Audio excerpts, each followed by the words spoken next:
राज्यसभा एक बार फिर खबरों में है। तो आइए आज जानते हैं कि राज्यसभा आखिर क्या है और क्यों है। नमस्कार, मैं प्रभात रंजन मिश्रा और आप देख रहे हैं नेशन लाइव। यह हम सभी को जानते रहना चाहिए कि लोकतांत्रिक सरकारें शक्ति संतुलन के सिद्धांत पर चलती है। लिहाजा लोकतांत्रिक संसदीय व्यवस्था में दो सदनों का होना अहम है। एक सदन लोकप्रिय इच्छा का प्रतीक होता है, जिसे जनता द्वारा डायरेक्ट वोटिंग द्वारा चुना जाता है, जिसे हम लोकसभा कहते हैं। इसमें हर वक्त शायद भीड़ तंत्र वाली मानसिकता के जन्म लेने की संभावनाएं होती हैं। इसीलिए शायद संविधान निर्माता डॉक्टर भीमराव अंबेडकर ने 25 नवंबर 1949 को संविधान सभा में दिए अपने भाषण में भारतीय लोकतंत्र के लिए 3 बड़े खतरे बताए थे। ताज्जुब की बात है कि ये सभी परिस्थितियां अतीत में देश देख चुका है। आज हम एक खतरे की बात करेंगे। बाबा साहब ने अपने भाषण में कहा था कि महान लोग जिन्होंने अपना पूरा जीवन देश को समर्पित कर दिया, उनके प्रति कृतज्ञ रहने में कोई बुराई नहीं है, लेकिन कृतज्ञता की भी एक सीमा होती है। दूसरे देशों की तुलना में भारतीयों को इस बारे में ज़्यादा सतर्क रहने की ज़रूरत है। भारत की राजनीति में नायक पूजा दूसरे देशों की राजनीति की तुलना में बहुत बड़े स्तर पर अपनी भूमिका निभाती है। धर्म में भक्ति आत्मा की मुक्ति का मार्ग हो सकता है, लेकिन राजनीति में नायक पूजा पतन का निश्चित रास्ता है, और जो आखिरकार तानाशाही पर खत्म होता है। ऐसे में दूसरा सदन किसी तरह की भीड़ तंत्र वाली मानसिकता को रोकने का काम करता है। राज्यसभा या राज्य परिषद, जिसे काउंसिल ऑफ स्टेट्स भी कहा जाता है, भारतीय संसद का दूसरा सदन है। इसे उच्च सदन भी कहा जाता है। इसकी स्थापना मॉन्टेग्यू चेम्सफोर्ड सुधार 1919 के आधार पर की गई थी। भारतीय संविधान के अनुच्छेद 79 के अनुसार संघ के लिए एक संसद होगी, जो राष्ट्रपति और 2 सदनों से मिलकर बनेगी। भारतीय संविधान लोकसभा और राज्यसभा को कुछ अपवादों को छोड़कर कानून निर्माण की शक्तियों में समान अधिकार देता है। भारतीय संविधान का अनुच्छेद 80 राज्यसभा के गठन का प्रावधान करता है। राज्यसभा के सदस्यों की अधिकतम संख्या 250 हो सकती है, परंतु वर्तमान में यह संख्या 245 है। इनमें 12 सदस्यों को राष्ट्रपति द्वारा साहित्य, विज्ञान, कला और समाज सेवा से संबंधित क्षेत्रों में मनोनीत किया जाता है।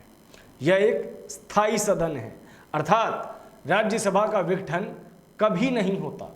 हर 5 साल में लोकसभा और विधानसभा के चुनाव होते हैं और हर 5 साल बाद यह समाप्त हो जाते हैं, जबकि राज्यसभा के सदस्यों का कार्यकाल 6 वर्ष का होता है।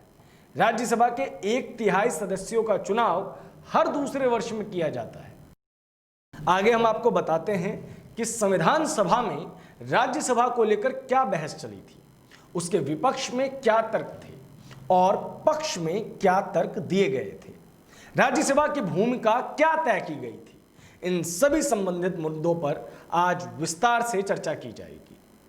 संविधान सभा में राज्यसभा के पक्ष की अगर बात की जाए तो राज्यसभा के गठन का सबसे अहम पक्ष यह था कि यह सदन राज्यों के पक्ष को मजबूती से रखेगा।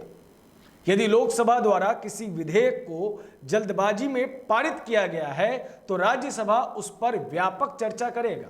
संसद का उच्च सदन लोकसभा के निर्णयों की समीक्षा करने और सत्ता पक्ष के निरंकुशतापूर्ण निर्णयों पर अंकुश लगाने की सहायता प्रदान करेगा। उच्च सदन शिक्षाविदों और बुद्धिजीवियों को एक मंच प्रदान करता है, जो सरकार की जन कल्याण योजनाओं के माध्यम से राज्यों के विकास में अपना बहुमूल्य योगदान देते हैं। इस व्यवस्था को नियंत्रण और संतुलन यानी कि चेक एंड बैलेंस सिद्धांत के अनुसार किसी भी लोकतांत्रिक व्यवस्था के लिए आवश्यक माना जाता है। राज्यसभा के निर्माण के दौरान उसके विपक्ष में भी कई तर्क दिए गए थे, जिनमें से कुछ प्रमुख यह थे कि संविधान सभा में विशेषज्ञों का राज्यसभा के विपक्ष में मुख्य तर्क यह था कि राज्यसभा का गठन ब्रिटेन की साम्राज्यवादी विरासत को स्थापित करेगा, क्योंकि इसका स्वरूप ब्रिटेन के हाउस ऑफ लॉर्ड्स के समान था। राज्यसभा के सदस्यों में हाउस ऑफ लॉर्ड्स की भांति उद्योगपति और धनी लोग होंगे, जिनका भारत के लोगों व उनकी परिस्थितियों से कोई सरोकार नहीं होगा। राज्यसभा के सदस्यों का चुनाव प्रत्यक्ष रूप से जनता के द्वारा नहीं किया जाता है। ऐसे में जनता के द्वारा चुने गए प्रतिनिधियों से मिलकर बने सदन लोकसभा के द्वारा पारित किसी विधेयक पर राज्यसभा के द्वारा किए गए अनावश्यक विलंब से देश आर्थिक रूप से पिछड़ सकता है। राज्यसभा के सदस्यों का चुनाव आखिर किया कैसे जाता है, इसके बारे में भी विस्तृत जानकारी हम आपको देते हैं। राज्यसभा के सदस्यों का निर्वाचन आनुपातिक प्रतिनिधित्व पद्धति द्वारा एकल संक्रमणीय मत के आधार पर होता है। ये एकल संक्रमणीय मत क्या होता है, इसके बारे में हम विस्तार से चर्चा आगे करेंगे। भारत में राज्यसभा, राज्य विधान परिषद, राष्ट्रपति और उपराष्ट्रपति का निर्वाचन एकल संक्रमणीय मत के आधार पर होता है। भारतीय संविधान के अनुच्छेद 80(4) के अनुसार राज्य विधानमंडल यानी कि विधानसभा के निर्वाचित सदस्यों द्वारा राज्यसभा के सदस्यों का चयन किया जाता है। एकल संक्रमणीय मत अर्थात एकल मत, मतदाता एक ही मत देता है, लेकिन वह कई उम्मीदवारों को अपनी प्राथमिकता के आधार पर रैंक देता है। अर्थात वह बैलेट पेपर पर यह बताता है कि उसकी पहली पसंद कौन है और दूसरी पसंद कौन है और तीसरी पसंद कौन है। यदि पहली पसंद वाले मतों से विजेता का निर्णय नहीं हो सका तो उम्मीदवारों के खाते में मतदाता की दूसरी पसंद को नए एकल मत की तरह ट्रांसफर किया जाता है। इसीलिए इसे एकल संक्रमणीय मत कहा जाता है। राज्यसभा का सदस्य बनने के लिए कई चीज़ें ज़रूरी होती हैं, जैसे उस व्यक्ति को भारत का नागरिक होना आवश्यक है, उसकी आयु कम से कम 30 वर्ष हो, वह किसी लाभ के पद पर ना हो, वह विकृत मस्तिष्क का ना हो। अगर संसद द्वारा कुछ और चीज़ें निर्धारित की जाएं तो ज़रूरी है कि उम्मीदवार उसे भी धारण करे। राज्यसभा की कुछ शक्तियां हैं और कुछ प्रमुख कार्य हैं। उनकी विधायी शक्तियां क्या हैं? जैसे गैर वित्तीय विधेयकों के संदर्भ में लोकसभा की भांति राज्यसभा को भी उतनी ही शक्ति प्रदान है। ऐसे विधेयक दोनों सदनों की सहमति के बाद ही कानून बनते हैं। धन विधेयक के मामले में राज्यसभा को लोकसभा की तुलना में सीमित शक्ति प्राप्त है। इस संदर्भ में राज्यसभा को 14 दिनों के भीतर विचार करके अपनी राय लोकसभा को भेजनी होती है। संविधान संशोधन विधेयक के संदर्भ में राज्यसभा की शक्तियां लोकसभा की शक्तियों के ही बराबर हैं। आपको बताते चलें कि राज्यसभा को कुछ विशेष शक्तियां मिली हुई हैं। जैसे देश के संघात्मक ढांचे को बनाए रखने के लिए राज्यसभा के पास 2 विशिष्ट अधिकार हैं, जो कि लोकसभा के पास नहीं है। अनुच्छेद 249 के अंतर्गत राज्यसभा उपस्थित और मतदान करने वाले 2/3 सदस्यों के बहुमत से राज्य सूची में शामिल किसी विषय को राष्ट्रीय महत्व का घोषित कर सकती है। अनुच्छेद 312 के अंतर्गत राज्यसभा उपस्थित और मतदान करने वाले 2/3 सदस्यों के समर्थन से कोई नई अखिल भारतीय सेवा स्थापित कर सकती है। इसके अलावा कुछ अन्य शक्तियां भी हैं, जिसके बारे में आपको बता दें कि आपातकाल की अवधि यदि 1 माह से अधिक है और उस समय लोकसभा विघटित हो तो राज्यसभा का अनुमोदन कराया जाना जरूरी होता है। राज्यसभा के निर्वाचित सदस्य राष्ट्रपति के निर्वाचक मंडल का हिस्सा होते हैं। उपराष्ट्रपति को हटाने का प्रस्ताव केवल राज्यसभा में ही लाया जाता है। राज्यसभा राष्ट्रपति के महाभियोग तथा उच्चतम न्यायालय एवं उच्च न्यायालयों के न्यायाधीशों और अन्य संवैधानिक पदाधिकारियों को पद से हटाने में अपनी प्रमुख भूमिका निभाता है। राज्यसभा में राज्यों का प्रतिनिधित्व एक समान नहीं है। संयुक्त राज्य अमेरिका, ऑस्ट्रेलिया जैसे संघीय देश अपने उच्च सदन में सभी राज्यों को समान प्रतिनिधित्व प्रदान करते हैं।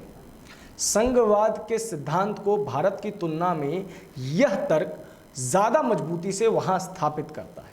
अगर भारत की बात करें तो भारत में अन्य देशों के विपरीत उच्च सदन अर्थात राज्यसभा में राज्यों को उनकी आबादी के अनुपात में प्रतिनिधित्व दिया जाता है। परिणाम स्वरूप अधिक जनसंख्या वाले राज्यों से अधिक प्रतिनिधि व कम जनसंख्या वाले राज्यों से कम प्रतिनिधि पहुंचते हैं।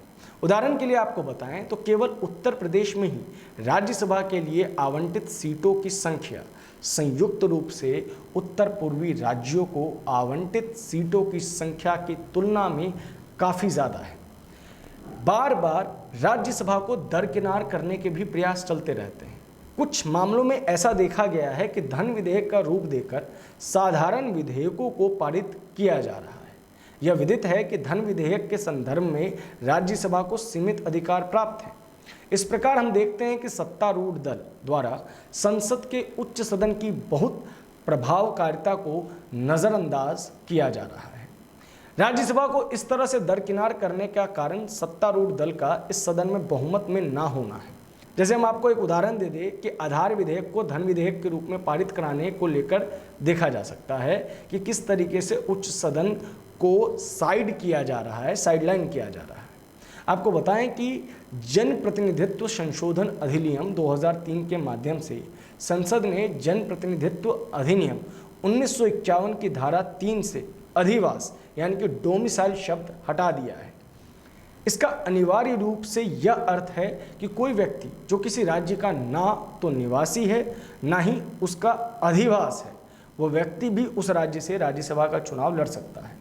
इस संशोधन के बाद राज्यसभा की सीटों का उपयोग सत्तारूढ़ दल द्वारा लोकसभा में अपने पराजित उम्मीदवारों को राज्यसभा में चुने जाने के लिए किया जा रहा है, जो कि कहीं ना कहीं इस ढांचे को एक क्षति पहुंचा रहा है।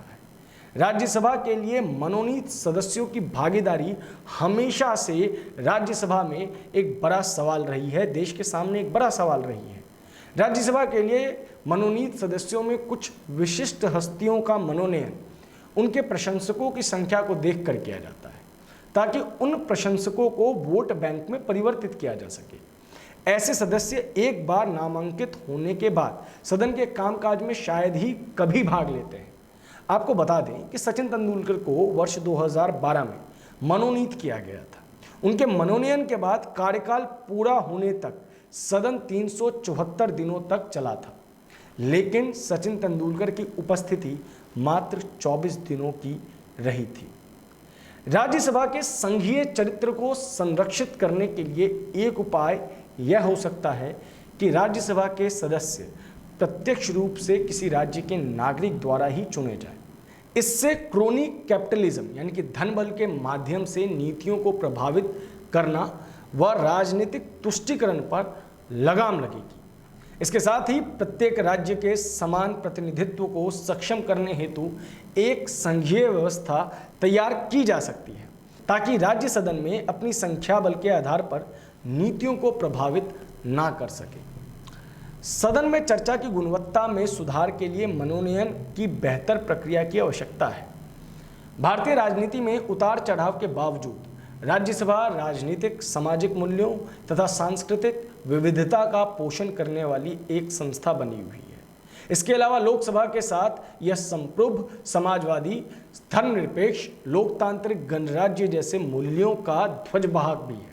इस प्रकार राज्यसभा को लोकतंत्र की विघटनकारी शाखा के रूप में नहीं देखा जाना चाहिए, बल्कि भारतीय लोकतंत्र में अपनी महत्वपूर्ण भूमिका को बनाए रखने के लिए राज्यसभा को सक्षम बनाने के प्रयास किए जाने चाहिए। आज की हमारी राज्यसभा की ये रिपोर्ट आपको कैसी लगी, ये ज़रूर बताएं। अगली वीडियो में हम राज्यसभा से संबंधित कुछ महत्वपूर्ण मुद्दे और लेके आएंगे। ये वीडियो के ऊपर अगर आपके कोई सवाल हैं तो आप कमेंट बॉक्स में ज़रूर पूछ सकते हैं। राज्यसभा के ऊपर आपकी क्या राय है, ये कमेंट बॉक्स में ज़रूर दर्ज करवाएं। देश और दुनिया की बड़ी खबरों के लिए नेशन लाइव के साथ बने रहें। धन्यवाद।